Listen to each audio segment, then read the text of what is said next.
Hey y'all, this is Amanda and welcome back to my Texas Zone 8A garden, and today I want to talk to you guys about caring for your roses during the hottest parts of the summer.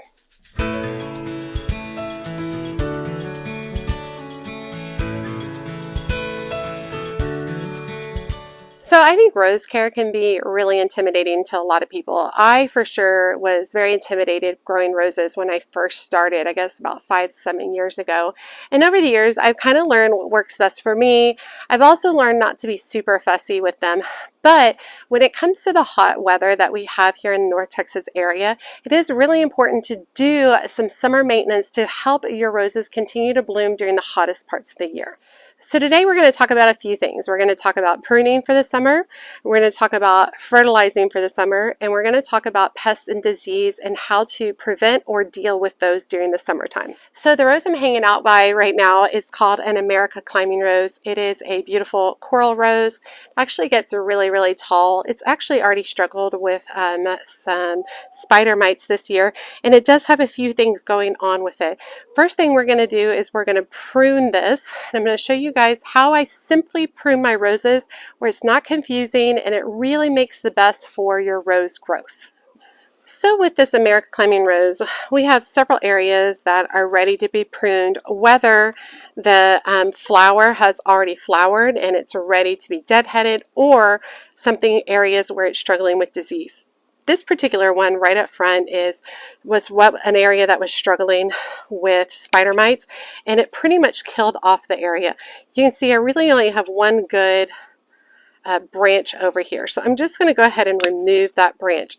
Anytime you're removing stuff from your roses due to disease or to pest issues, you definitely want to make sure that you throw that away instead of just throwing it into your garden, because we don't want to continue to spread the pests and the disease around. Now right here we have a rose that's already expended itself. It's already bloomed and the petals have fallen off. Typically you want to prune your roses prior to this happening. Why do we want to prune this prior to happening? Well, a lot of roses create what's called rose hips, and that's on the underneath part. It's kind of like a berry looking thing on roses. And once you leave something like this, you leave this kind of dead ended flower on here, it signals the plant to go ahead and start producing the rose hips, or it also signals the plant that it's done for the season. And that's certainly not what we want when dealing with roses. We want the more the better. So what we're going to do is we want to prune this off. Now you could just do something as simply as just cut that end off. But to get the most out of our growth, what we're going to do is we're going to go underneath the dead flower, and we're going to follow it down past the sets of leaves, mostly sets of 3 leaves, and we're going to look for the first set of 5 leaves. And so I'm going to go ahead and pull these back so you can see I have a set of 5 leaves here, and I have, oh no, that's a set of 3. So this is my first set of 5 leaves right here. Now, typically that's where you want to prune. So I'm going to go ahead and do that. I'm going to cut above, about a 1/4 inch above the set of 5 leaves right there. Okay, so we're going to go ahead and do that. Now, a couple of different things. A lot of people talk about air circulation for plants, for roses, which is really important, especially if you're dealing with things like aphids or any kind of powdery mildew. Now, the way we do that is we keep the center of the plant open, right? We want to encourage branching outward.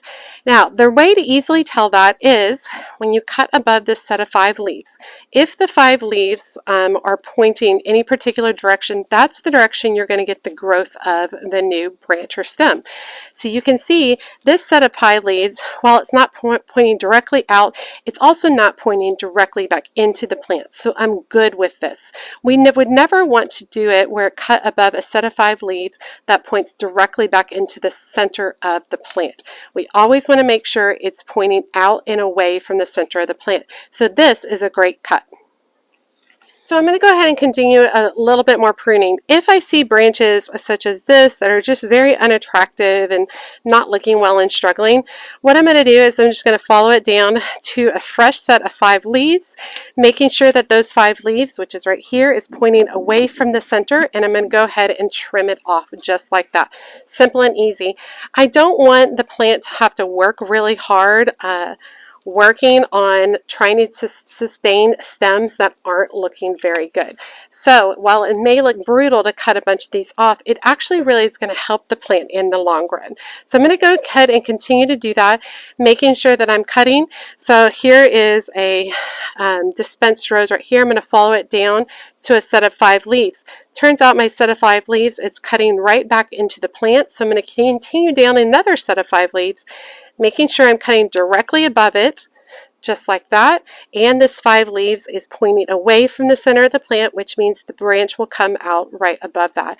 And that is how we keep the center of this plant going. So let me go ahead and take a few minutes and prune the rest of this rose.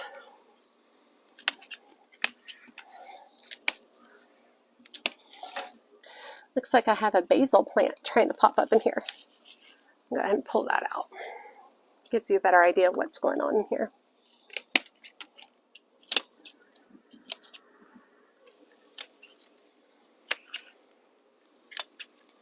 I used to find pruning roses and taking care of roses really stressful. But over the years, when I've gained confidence with what I'm doing, I take my time, especially in the beginning, especially if you're just learning. Take your time, watch some videos, learn and see what's going on. And by doing that, you'll gain confidence and you'll be in a better spot and you can actually enjoy taking care of your roses. So I think I'm done with my pruning at this point. Now, that does not mean I'm done pruning for the entire summer season. What I like to do is check on it every couple of weeks, making sure that I'm looking for any more expended blooms, getting rid of those, and helping the plant to continue blooming throughout. So it's not a one and done job. Now, there are some rose varieties where deadheading is not necessary. I don't actually own any of those varieties. I think deadheading is very important, especially during the summer, because I do not want my plant expending energy trying to deal with creating rose hips, or I don't want my plant to go basically dormant for the summer. So this helps revive it and keep it going. So once again, on those pruning tips, we're going to be deadheading. With your deadheaded flower, you're going to go under the flower, follow it all the way down the stem to the first set of 5 leaves all together.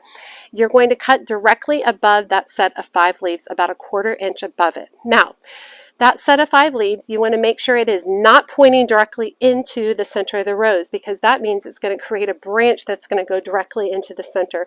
You want to make sure it's fanning out away, so it needs to be pointing out away from the center. And if it's doing that, then you're good. Cut right above it. If that first set of 5 leaves is pointing into the center, just go further down the branch to the next set of 5 leaves that is pointing away from the center and trim there. Now I got a whole habitat going in here. I actually have a spider, not spider mite, but I have a spider in here, and he's created a beautiful web in here. So there are a few things that I'm not going to be able to trim in the center, and that's okay. I'm not going to stress about that. What I do want to talk to you guys about is a couple of different diseases and pests that you might deal with and how to deal with those. So over here is a Floribunda rose. It's a Queen of Elegance rose. It's really, really pretty, but this particular bush has struggled time and time again. And one of the issues I run into, as you can see this right here, is I do have flowers that reseed themselves, and they've reseeded themselves into this pot. This is actually a huge amaranth stem. So we don't want that going on in here. I want a lot of nice room and growth and space for inside of this rose. And so, like I said before, we're wanting to make sure that we're keeping the area open so it can be nice and fresh and have really great air circulation. Now, why do I want really great air circulation within a rose? Well, one of the things that roses deal with is powdery mildew. And powdery mildew is just basically a buildup of mildew on the leaves. And basically it builds up so thick that the plant cannot photosynthesize. It cannot draw in energy to feed itself. And so that's one of the reasons powdery mildew, that's how it affects the leaves of any kind of rose, or actually a lot of different plants and such. So how do I deal with that? Well, you can do prevention such as really great air circulation, and that's pruning the rose appropriately. And then you can also make sure you water from below, which is helpful as well. Powdery mildew, for me in my particular area, is just kind of a fact of life. So One of the easiest things I can do is if I happen to see it on a plant, I can cut it and I can remove it and I can throw it away. Don't throw it in your compost pile.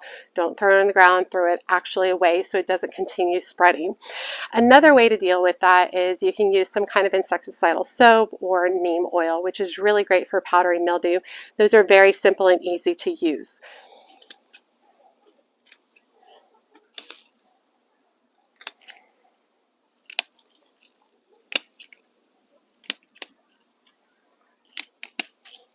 So another type of disease that you might deal with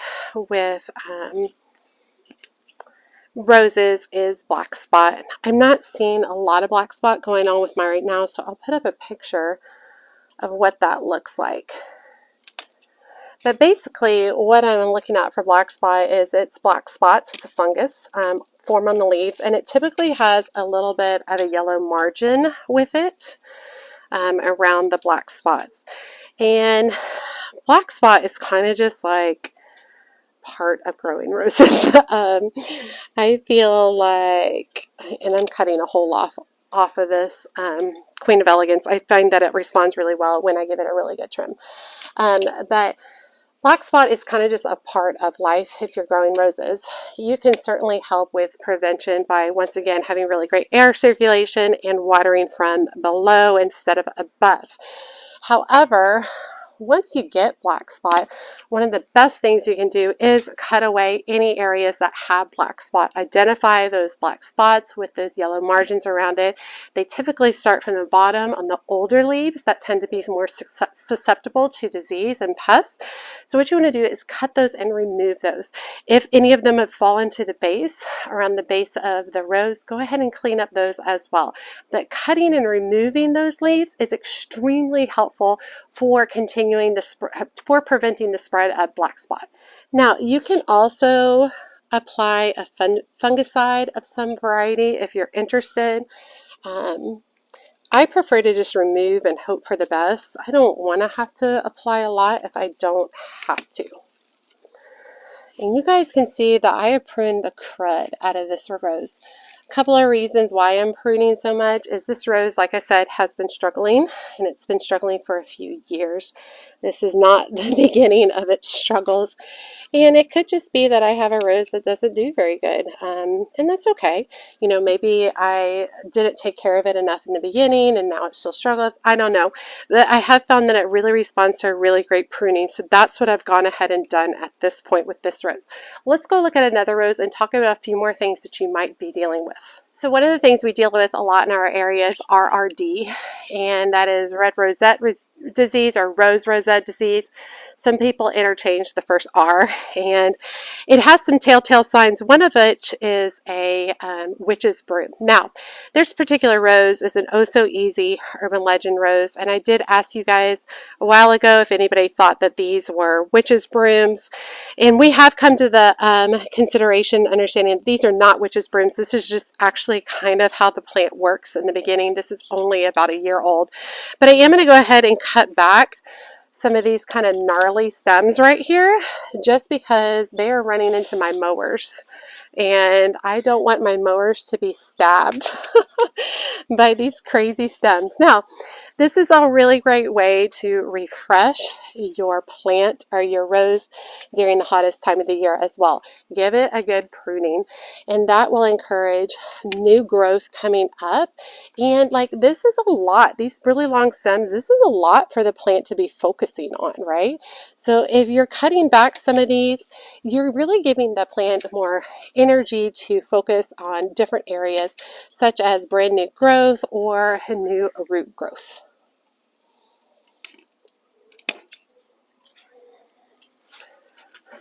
And you can guys see how I'm cutting these, of course I'm not wearing gloves. Y'all know how I am. I like cut them and then I use the pruners to hold on to them. And I'm actually following the same concept in that I'm going down to a set of 5 leaves and I'm cutting above the set of 5 leaves. It's the same a simple concept with pruning. Even if you're pruning something like this type of rose, which is more of like a shrub landscaping rose. I'm also going to be doing a little pruning on some of the growth at the back that looks really crowded. like I said, I want to make sure that I'm preventing disease. Oh, can't get that stem. That I'm preventing some of the disease that's going on. So I have kind of this like wild stem back here. Looks like maybe somebody was munching on it. But I'm just going to clean that up a little bit, and I have a lot more airflow. This guy will bounce back just fine. Ooh, I got a thorn. This guy will bounce back just fine, but giving it that trim will be extremely helpful to its growth during the summer. Okay, so the last rose I'm in front of today is the Don Juan climbing rose, and I planted this brand new this year, and it is very happy in this location. You guys can see I have canes going out 6-7 feet from here, and the thought is that I want it to train up this trellis, which is not actually a trellis, it is a headboard, but it's looking really good, and it's very, very happy. So I'm going to be trimming and then training this as well. So another thing that I like to use, and this is new for me because I have talked about my roses several times, that I haven't been overly particular about any type of fertilizer or anything like that. However, as of late, I've kind of been drawn to a few gardeners who have suggested this one particular product, which is by Bio Advanced Science-Based Solutions. It's an all-in-one rose and flower care, and it has 3 different things that it deals with it all at one time, which that's for me, y'all. If I can do all 3 in one solution as opposed to having to apply 3 separate products, I'm going to do that. The first thing it does is it fertilizes. So it is a 9-14-9. And I always get these out of order, but I believe it's nitrogen, phosphate, potassium. Yeah, that's right. Okay, so nitrogen, phosphate, potassium, that's the 3 numbers, the 9-14-9, and you might see these 3 numbers listed on a lot of fertilizers. The nitrogen helps with lots of green foliage, all right? That's what it does for the plant. For the phosphate, that is what really encourages a root growth, okay? And then for the potassium, that is an all-around benefit for the entire plant. So nitrogen is for what's up above the ground, so it really focuses on lots of the greenery. The phosphate is below the ground roots, but it also helps really encourage a lot of blooms. And then the last one, the potassium, encourages for the all plant growth. So this is a product that I do like to apply, and we'll be applying this in a few moments. But basically you're going to put some of this in, I'm just going to put it in one of my watering cans and then water at the base of it. Now, that helps with fertilizer. Then it also helps with insect control, specifically Japanese beetles, aphids. It lists a whole bunch of varieties on here. So that's really great as well. I haven't dealt with a lot of Japanese beetles or aphids on my roses, but I have run into spider mites, and this is helpful for that as well. And then finally, it has disease control for black spot, powdery mildew, rust, southern blight, and those type of things. I've only dealt with black spot and powdery mildew in my particular roses, but I know a lot of y'all have dealt with a lot of other things. This is more of a preventative. Once you already have black spot or mildew or powdery mildew, you've got it. So you need to deal with that in a different situation, like what I was talking about earlier about going ahead and trimming off those disease parts of the plant, bagging them, putting it away so that you can prevent further spread of them. But this is a really great product. You can apply this in the spring and apply this at the beginning of the summer, in midsummer, to make sure you're really staying on top of that preventative. You're also staying on top of that insect control, and then you're also fertilizing your plants so you can have more blooms throughout the entire season. So let's go ahead and continue pruning back of this Don Juan. We're also going to train a few more branches. I'm going to use that same philosophy where I'm going to follow down the cane, and I'm going to cut above a set of 5 leaves. So with the climbing rose, you can see a lot of the canes are directed out. I'm going to cut a lot of these canes that are going straight out. I'm going to cut them all the way back flat because I am not wanting them to continue that growth of going straight out, all right? So I'm not cutting above a set of 5 leaves on these. I'm actually just cutting it all the way back to the main base part of the plant. Now, yes, I am going to be losing blooms from this, but that's fine. That's not really my goal, especially for a rose in the beginning. I'm not really necessarily wanting to focus on the blooms. I'm really want to just focus on the growth for it. So now I've cut back a few of those. This gives me a little bit more room to work. So what I'm going to start doing is I'm going to be working with a few of these, and I'm going to continue kind of tying them up throughout the trellis. Now, don't fall into the trap of thinking you need to save every single one of these stems and push every single one of these stems up. That is not the overall goal. Once again, that's going to contribute to disease and insect populations within your roses if you're constantly doing that. We want to allow really great airflow. So I'm really only focusing on about 3 to 4 canes that I'm wanting to grow up and around this trellis. The other canes, I'm really just going to cut them away, and I'm not wanting them here on the plant. I don't want the plant focusing on that. I want them to focus on those main 4 working up the trellis. So let's get that knocked out.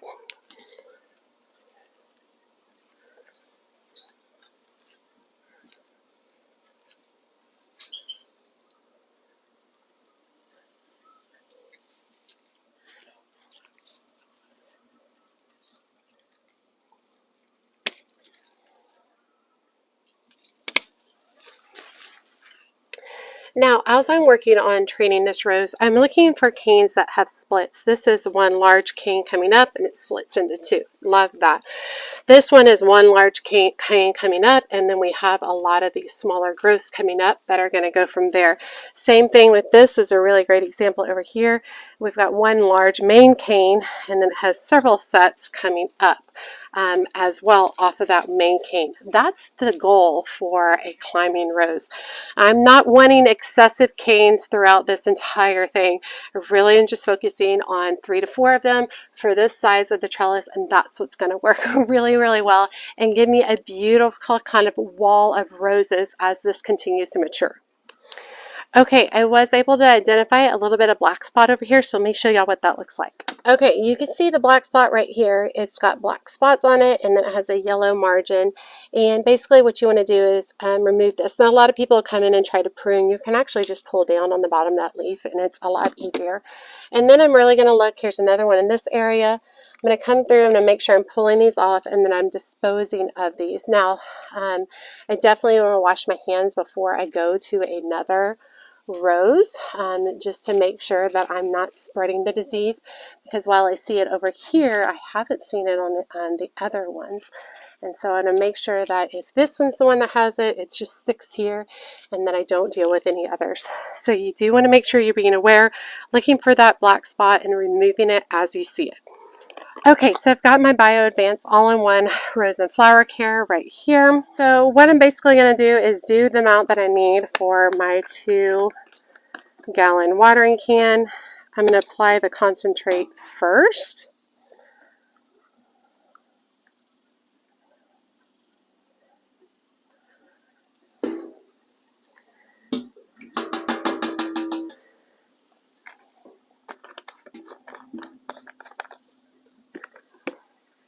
And then I like to use my hose to wash out the top part so it doesn't drip and get everything grimy on the container. And then I'll just go ahead and continue filling this all the way up. You put the concentrate in first so that when you add the water, it does a good job of mixing. And then what I'm going to do is I'm going to apply about 1 quart of water to the base of each one of my roses. And I don't know exactly what 1 quart is, but I'm just kind of guesstimating. And we're just applying this at the base of it. All right, y'all, and that's it. That is my summer rose maintenance. So let's chat about those few things again. We're pruning. We're going to prune and deadhead any dead rose buds on there. And you're going to make sure that you're cutting directly above a set of 5 leaves that are pointing away from the center of the plant. We're doing that for a couple of different things. We want to encourage more blooms, but we also want to create great air circulation to prevent pests and disease from the center of the rose plant. You're also going to be really making sure that you're paying attention for things like black spot, powdery mildew, aphids, spider mites, and you're going to be treating accordingly. One of the best things you can do is cut and remove that diseased or infected portion, even if it's infected with aphids, even if it's infected with spider mites. Go ahead and start cutting some of those bits off and removing it before you do the actual preventative measures such as neem oil or insecticidal soap or fungicide for the black spot. And finally, we're going to make sure that we are fertilizing throughout the season. And so you can understand why I'm using that 1 product because it has all three of those things in one. Makes my life a lot easier. I feel way more comfortable about my roses than I did even 3 years ago. I feel a ton more comfortable now. I'm not scared of trimming and cutting them. They can really handle it. And if the rose bush can't handle it, that means it's not actually a healthy rose bush anyway. A lot of these are created and grown for pruning. They're grown for producing blooms that you can cut and bring inside, and they're grown for gardeners' homes, you know, where we're working out in our garden and we're pruning them to do different things, such as this one where I'm creating a wall of Don Juan roses. All right, you all, I know I don't know probably even 20% of what needs to be known about roses, but I bet a lot of y'all know a lot more than I do. So drop your information and comments below. Talk to us about how you like to care for your roses during the hottest parts of the year. Give us any tips, tricks, or products that you prefer to use, and let us know how long you've been gardening with roses.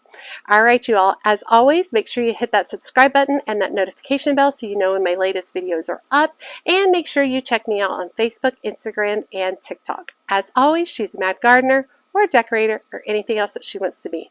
Thanks, y'all.